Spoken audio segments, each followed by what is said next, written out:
Good evening, my dear student. Welcome on your favorite channel, Science Wala. And मैं आपका favourite science teacher, chemistry teacher Anil Tiwari. Again, welcome all my dear student on your favorite channel, Science Wala. Today we will discuss part 2, limiting reagent for class 11th. In part first, we have discussed how to find limiting reagent and what steps are used to calculate numerical based on limiting reagent. In part 2, the present session, we will discuss a numbers of numericals and problems related to limiting reagent. तो let's start. आइए start करते हैं, शुरू करते हैं. लेकिन बच्चों एक रिक्वेस्ट है आपसे, जिन बच्चों ने पार्ट 1 ना देखा हो उन्हें पार्ट देखने से बहुत कोई प्रॉफिट नहीं होने वाला. इसलिए पहले आप लोग पार्ट 1 देखिए, उसको नोट्स बनाइए अच्छे से कॉपी में, तब बेटा पार्ट 2 आप देखेंगे तो आपको लिमिटिंग रिएजेंट के सारे कॉन्सेप्ट्स क्लियर हो जाएंगे. ओके, तो आइए बेटा शुरू करते हैं. Question is, if 56 gram of nitrogen reacts with 100 gram of hydrogen gas, find out मास और वेट. देखो बेटा जरा ध्यान रखिएगा, कई बच्चे कंफ्यूज रहते हैं कि मास और वेट अलग होता है. बिल्कुल अलग होता है, लेकिन फिजिक्स में अलग होता है.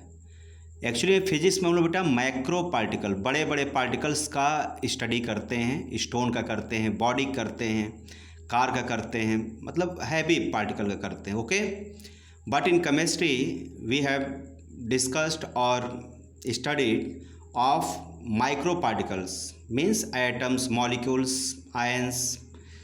These are very small particles, tiny particles. इनके वेट और मास में कोई बहुत खास डिफरेंस नहीं होता है. इसलिए केमिस्ट्री में हम लोग मास और वेट या अमाउंट, ये सब बेटा तीनों वर्ड क्या है, सेम है. ओके, मास, वेट और amount, these are similar to each other, there is no difference amongst them. Okay, तो चलिए बेटा सबसे पहले हम लोग डेटा पर नोट करते हैं क्या क्या गिवन है. तो सबसे पहले हम लोग ये चेकआउट करते हैं कि ये प्रॉब्लम लिमिटिंग रिएजेंट का है भी या नहीं है. तो इसके लिए क्या करते हैं बच्चों, सबसे पहले हम लोग बैलेंस केमिकल इक्वेशन नोट करेंगे. आइए सॉल्यूशन करते हैं इसका. Balance chemical equation, N2 plus 3H2 is equal to 2NH3, gas gas and gas, that is balance chemical equation. Okay, तो सबसे पहले चेक करते हैं कि प्रॉब्लम है कि नहीं. तो rule number first, find out given problem belongs to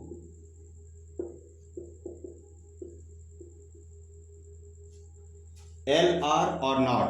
कहने मतलब ये कि इसमें लिमिटिंग रिएजेंट का कॉन्सेप्ट लगेगा भी कि नहीं, कैसे चेक करेंगे. तो कैसे बेटा चेक करते हैं, सबसे पहले हम लोग क्या करेंगे, stoichiometric coefficient of N2 and stoichiometric coefficient of H2 is equal to moles of N2 upon moles of H2. अगर बेटा ये इक्वल आ गया तब स्टोइकियोमेट्रिक तब LR का प्रॉब्लम नहीं होगा.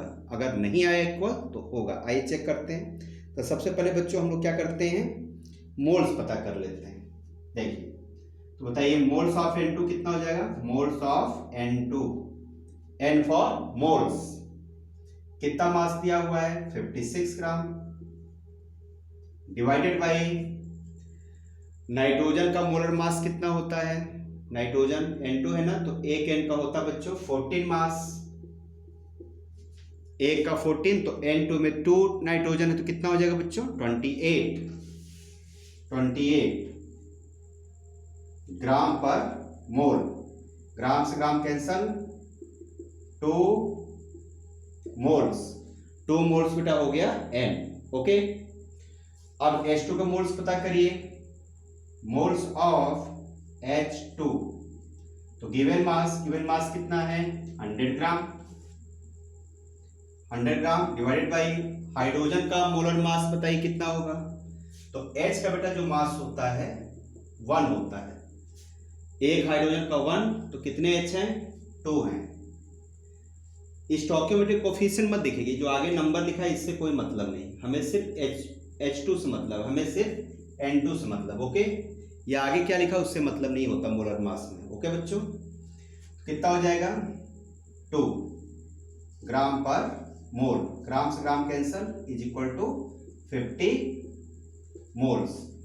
इट मीन्स 50 मोल्स बेटा हो गया हाइड्रोजन एंड 22 मोल्स हो गया। देखिए देख लीजिए आप लोग, 1 मिनट में सेट कर दूं।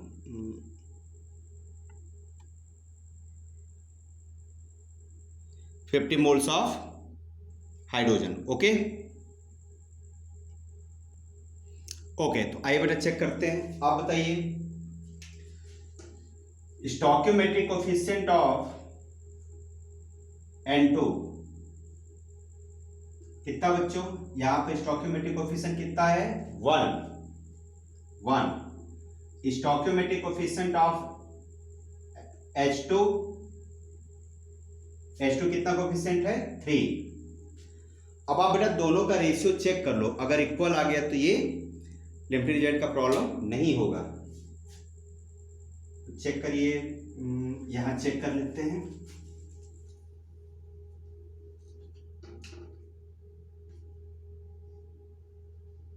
आइए चेक करते हैं। Moles of N2 divided by moles of H2 is equal to stoichiometric coefficient of N2 stoichiometric coefficient of H2। देखिए क्या इक्वल आ रहा है, इधर कितना आ रहा है बच्चों 2/50, यहाँ हो जाएगा 2, ये हो जाएगा 50, 2/50, और इधर कितना हो जाएगा 1/3। क्या दोनों इक्वल है, चेक करिए, क्या इक्वल आपको दिख रहा है? क्या 2/50 1/3 के इक्वल है? जी नहीं, ये 1/25, तो 1/25 is not equal to 1/3। It means given problem is belongs to LR problem, मतलब ये LR का प्रॉब्लम है, मतलब इसमें लिमिटिंग रिएजेंट का कॉन्सेप्ट फॉलो होगा। ओके, चलिए रूल नंबर 2 को फॉलो करते हैं। मैं इस इक्वेशन को ऊपर लिख देता हूं। रूल नंबर 2 इक्वेशन यहां लिख देता हूं, N2 plus 3H2 is equal to 2NH3। Rule number 2, find out limiting reagent। Find out limiting reagent। क्या बेटा फार्मूला होता है लिमिटिंग रिएजेंट फाइंड आउट करने का? कोफिशिएंट बेटा दोनों का चेक करिए, जिसका छोटा आएगा वो हो जाए क्या लिमिटिंग रिएजेंट। तो आइए चेक करते हैं। Moles of N2 divided by stoichiometric coefficient of N2। Okay, कितना आ रहा है? मोल्स कितना है N2 का, कितना आया था 56/28 किया था तो 2 आया था। ओके, तो कितना हो जाएगा बच्चों 2 अपान, और N2 का कितना है यहाँ पर 1, यानी आंसर आ गया 2। अब हाइड्रोजन का चेक करिए, हाइड्रोजन का moles of H2 divided by stoichiometric coefficient of H2। मोल कितना है हाइड्रोजन का बताइए, मोल हाइड्रोजन कितना है 2।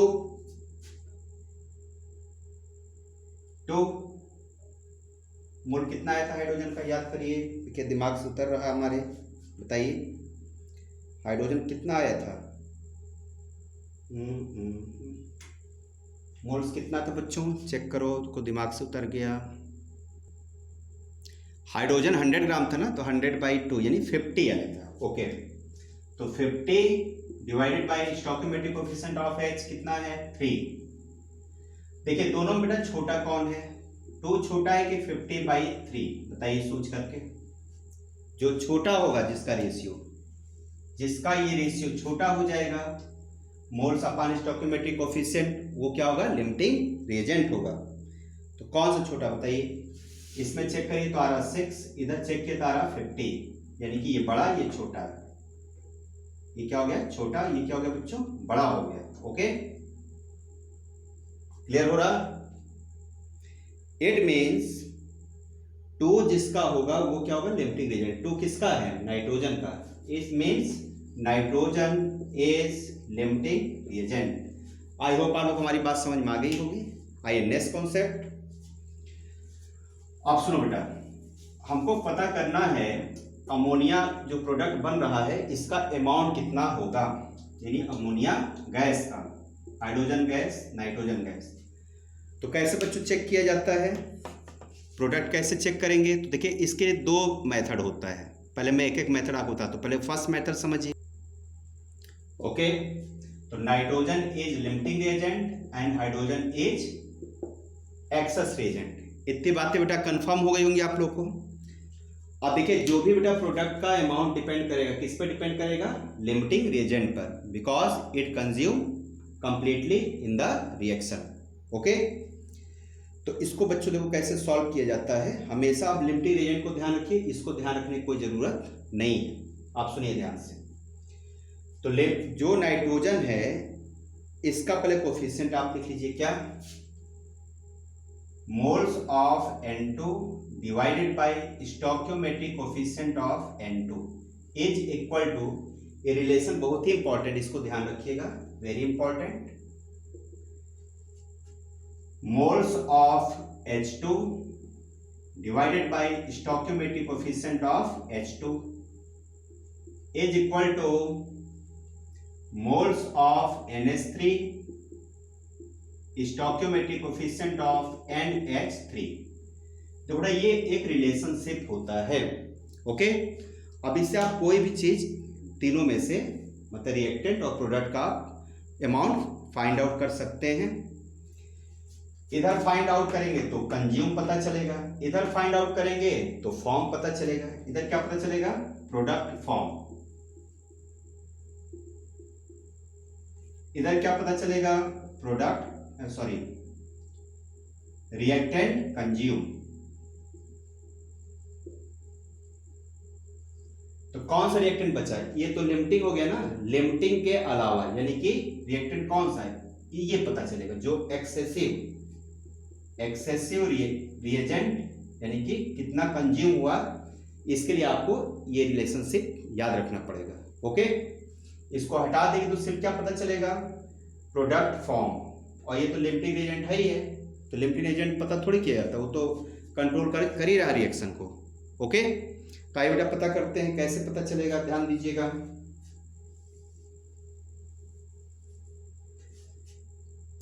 Moles of N2 stoichiometry of N2 हमने पता करा था, कितना आया था बच्चों बताइए? मोल्स ऑफ N2 कितना था? 56 में 28 को मल्टीप्लाई किया था तो आया था 2 अपॉन स्टोइकियोमेट्रिक कोफिशिएंट कितना है? 1 इज इक्वल टू, पहले इसको ले लेते हैं, NH2 divided by stoichiometric coefficient of H2 3। अब इसका वो मोल मत रखिएगा जो निकाला था, अभी तुमको पता करना ना कितना कंज्यूम हुआ। तो कंज्यूम मतलब ये पता करना होता है। कंज्यूम मतलब NH2। अगर आप इसकी वैल्यू पता कर लेंगे इसके रिलेशनशिप से तो कंज्यूम H2 आपको पता चलेगा। तो आइए पता करते हैं, क्रॉस मल्टीप्लिकेशन। तो moles of H2 is equal to 6। कितना पता चला बेटा? 6 मोल। तो 6 मोल बेटा आपका क्या यूज हो गया है? Hydrogen in this reaction. अब आप बताइए रिमेनिंग कितना होगा hydrogen? Remaining moles of hydrogen कितना था? हाइड्रोजन टोटल पीछे देख लीजिए, 50 मोल्स निकला था ना। 100 ग्राम को हमने डिवाइड किया था 2 से, तो कितना आया था? 50 ग्राम। 50 में से कितना कंज्यूम हुआ है? 6। इसमें से माइनस कर दीजिए, 50 माइनस 6 कितना बचा बताइए? 50 में 6 घटाइए, 10 में 6 गया 4, और क्या बचा? 4। 10 में 6 गया 4, यहाँ कितना बचा बच्चों? 4, यानी कि 44 मोल्स रिमेनिंग है। क्या रिमेनिंग है? हाइड्रोजन। ओके, तो हाइड्रोजन रिमेनिंग कितना हो गया? 44 मोल्स। ओके, मेरी बात आपको समझ में आ गई होगी। ठीक, तो remaining amount of hydrogen will be 44 and consume amount will be 6 मोल। ये दो बातें समझ में आ गई होंगी, आप ऐड करके देख लीजिए। 44 और 6 50 हो गया ना बेटा टोटल। ओके, अब बेटा आपको पता करना है अमाउंट ऑफ प्रोडक्ट। तो अमाउंट ऑफ प्रोडक्ट पता करना, तो कंज्यूम को हटा दीजिए, इसको कंज्यूम को रिमूव कर दीजिए। अब आप लिमिटिंग रिजल्ट्स इसके कंपेयर करिए, कितना आंसर आ रहा है देखिए, रिलेशनशिप से चेक करते हैं। मोल्स ऑफ N2 कितना है तो बच्चों 2 divided by stoichiometric 1 is equal to moles of NH3 divided by stoichiometric of NH3 कितना है 2। ओके, क्रॉस कर दीजिए, कितना आगे बेटा, and moles of ammonia is equal to 2 into 2 मतलब 4। Okay, NH3 into 1 NH3 into 1 is equal to 2 into 2। चलिए मैं स्टेप बाय स्टेप सॉल्व कर देता हूं। तो NH3 is equal to 4 moles आ गया, यानी कि हमारा आंसर आ गया 4 मोल्स अमोनिया प्रोड्यूस हुआ विल बी फॉर्म। 4 मोल बेटा अमोनिया हमारा क्या हो गया? फॉर्म हो गया। लेकिन क्वेश्चन में क्या था? फाइंड आउट मास, यानी वेट अमाउंट हमको पता करना था, मास पता करना था। तो आइए मास पता कर लेते हैं। तो मास कैसे पता चलेगा बताइए? यहां लिख देते हैं। तो बताइए मास कैसे पता चलेगा? Mass of NH3 is equal to moles of NH3 into molar mass. आप मल्टीप्लाई करिए, तो मोल्स कितना बच्चों इसका है, कितना फॉर्म हुआ है 4। तो 4 इंटू मोलर मास कितना होता है अमोनिया का? मोलर मास निकालिए, N का हो गया 17 और H का हो गया 3, सॉरी N का 14 और इसका 3, टोटल हो गया 17। तो 17 का बच्चों मल्टीप्लाई कर दो, कितना हो जाएगा? 17 इंटू 4 कितना हो जाएगा बताइए? 7 4 जा 28, 2 कैरी, 4 जा 4 2 6। ओके, यानी कि 68 ग्राम अमोनिया फॉर्म होगा। क्लियर हो गया सबको? आई होप आप लोग हमारी बात समझ गए होंगे। वीडियो को थोड़ा पॉज करके धीमे धीमे देखिएगा तो समझ में आएगा। अब आइए बेटा लोग कंक्लूजन लिख लेते हैं। देखिए कंक्लूजन क्या हुआ इस क्वेश्चन का कि आपने बेटा इसका यूज किया था कितना? 56 ग्राम। इसका कितना यूज किया था? इसका यूज किया था 100 ग्राम। ओके, ये कितने मोल हो गया था? 2 मोल्स। ये कितने मोल्स हो गया था? 50 मोल्स। ये कितना बचा बना बच्चों? कितना बना था? 4 मोल्स। ओके, 4 मोल्स मतलब ठीक है, 2 मोल्स, 50 मोल्स और 4 मोल्स। लेकिन देखो बेटा यूज कितना हुआ ध्यान दीजिएगा। जो फाइनल हुआ, फाइनल बताइए क्या क्या है? ये यूज हुआ 2 मोल्स, यानी कि इसका फाइनल अमाउंट कितना बचा होगा बताइए? ये तो पूरा कंज्यूम हो गया, तो बचा कितना होगा? 0। इसमें कितना कंज्यूम हुआ था बताइए? कितना कंज्यूम हुआ था? कितना कंज्यूम हुआ था बताइए? कितना बच गया था?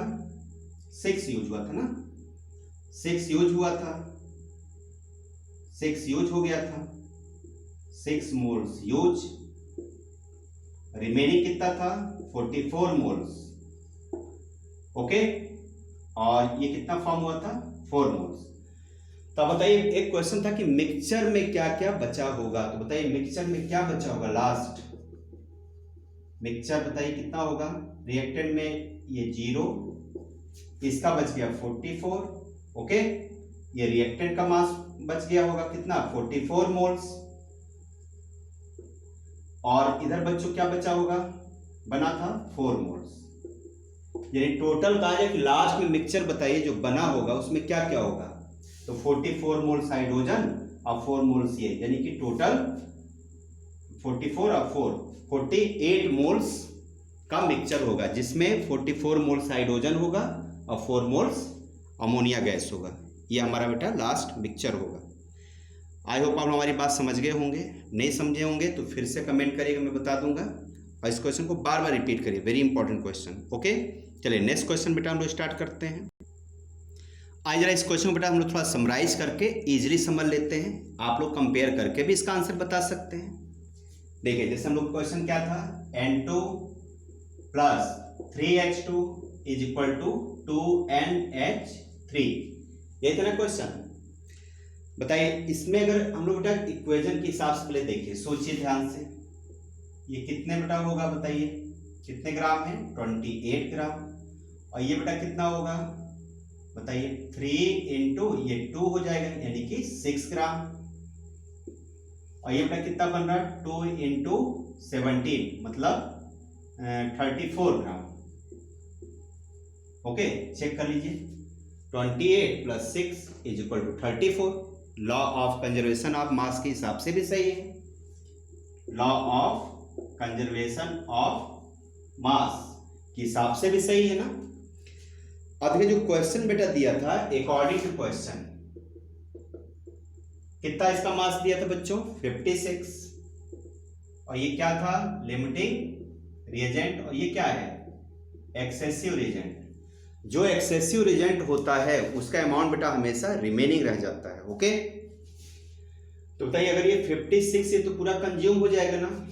अब आप खुद सोचे, दिमाग लगाइए, अगर ये 28 है, 28 तो ये हो रहा है 6। अगर बेटा ये 56 होगा तो ये कितना कंज्यूम होगा, 12 ग्राम। इसका डबल हुआ तो ये भी डबल, तो ये भी तो डबल हो जाएगा, यानी कि कितना बनेगा, ये 68 ग्राम बनेगा। ओके, अब आप बताइए कितना कितना क्या बचा होगा लास्ट में, बताइए। ये तो बच्चों हो गया completely consume.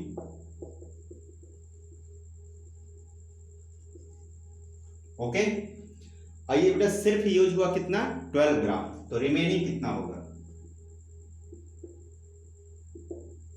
Remaining amount is equal to given कितना था इसका, 100 ग्राम ना।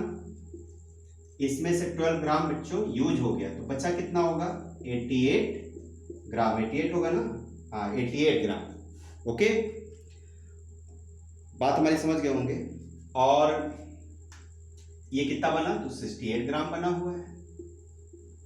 तो मिक्सचर में क्या क्या बचा, कहा जाए what is the composition of mixture. तो इसका मास हो गया 0 ग्राम, ये हो गया 88 और ये 68। तो टोटल मिक्सचर में कितना बचा बताइए। तो मिक्सचर टोटल मिक्सचर कितना हो जाएगा, 88 ग्राम H2 और 68 ग्राम NH3, यानी टोटल बच्चों हो जाएगा 56 ग्राम। ये मिक्सचर का लास्ट में मास होगा। ओके, आई होप आप लोग समझ गए होंगे। आइए बेटा अब नेक्स्ट क्वेश्चन हम लोग सॉल्व करते हैं। Okay, next question is right formula for LR। देखो बेटा लिमिटिंग एजेंट कैसे पता करते हैं, तो हमेशा याद कर लीजिए, लिमिटिंग एजेंट तभी पता हो सकता है जब कम से कम 2 रिएक्टेंट हो। जिस रिएक्शन में रिएक्टेंट 1 होता है और प्रोडक्ट 2 होते हैं या 3 होते हैं, तो उसमें बेटा लिमिटिंग एजेंट आप पता नहीं कर सकते। लिमिटिंग एजेंट हमेशा रिएक्टेंट में 2 होना चाहिए, और 2 रिएक्टेंट में से एक ही कोई लिमिटिंग रिएजेंट होगा। ओके, फर्स्ट पार्ट आप लोग देखिए, मैंने डिटेल में बताया, ज़्यादा बताएंगे तो ये वीडियो लंबी हो जाएगी। ओके, तो बेटा बहुत ही आसान तरीका है लिमिटिंग एजेंट बेटा पता करने का। जो तरीका होता है, जो भी रिएक्टेंट का, ये किसके लिए होता है, फॉर रिएक्टेंट। जिस रिएक्टेंट का मोल्स दिया हो क्वेश्चन में, या तो वॉल्यूम दिया हो या तो मॉलिक्यूल्स दिया हो, उसको बेटा डिवाइड कर दो उसके स्टोइकियोमेट्रिक कोफिशिएंट से। जिसकी वैल्यू कम आएगी, ये वैल्यू क्या होना चाहिए बताइए, क्या होना चाहिए, must be lowest for LR। यह हमेशा लिमिटिंग रिएजेंट लिमिट क्या होना चाहिए, लोवेस्ट। जिसका कम आएगा वो लिमिटिंग रिएजेंट होगा। ओके, जैसे मान ली एक क्वेश्चन छोटा सा और करा देते हैं आपको कि समझ में आ जाए। जैसे मान लो बच्चों कि एक क्वेश्चन लिखते हैं और उसको सॉल्व करते हैं। क्वेश्चन नंबर 3, जैसे मान ली कोई क्वेश्चन दिया हो, कुछ भी मान लेते हैं। जैसे मैं एक छोटा सा एग्जाम्पल बता देता हूँ। जैसे मान लिखा हो a+3b, ओके, और इधर बच्चों लिखा हो 1c+1d। अब आपसे कहा जाए कि इसमें बताइए, इसको 2 मान लीजिए, 2d, क्योंकि बैलेंस करना है ना। तो देखो यहाँ पर है 1 1, ठीक है, कोई दिक्कत नहीं, इसमें बैलेंस की कोई जरूरत नहीं है। जब इक्वेशन देगा तब बैलेंस करते हैं। अब इसमें कहा जाए बताइए लिमिटिंग रिएजेंट कौन सा है। तो लिमिटिंग रिएजेंट क्या होगा, रिएक्टेंट में से होगा। रिएक्टेंट क्या है, या तो A होगा या तो B होगा। तो पता कैसे करेंगे, तो बेटा फार्मूला सामने लिखा हुआ है, गिवन वैल्यू मोल्स। तो इसमें कुछ मोल्स तो दिया नहीं है, तो कुछ मोल्स भी हमें चाहिए। तो मान लेते हैं गिवन क्या है, मान लेते हैं गिवन A के बेटा जो मोल्स है वो 3 है, 3 मोल्स। इसका बच्चों है 9 मोल्स, ओके, 9 मोल्स। इसका मोल्स है 3, इसको रहने देते हैं, 3 मोल्स और 9 मोल्स। अब इसको पता करिए इस फार्मूले से।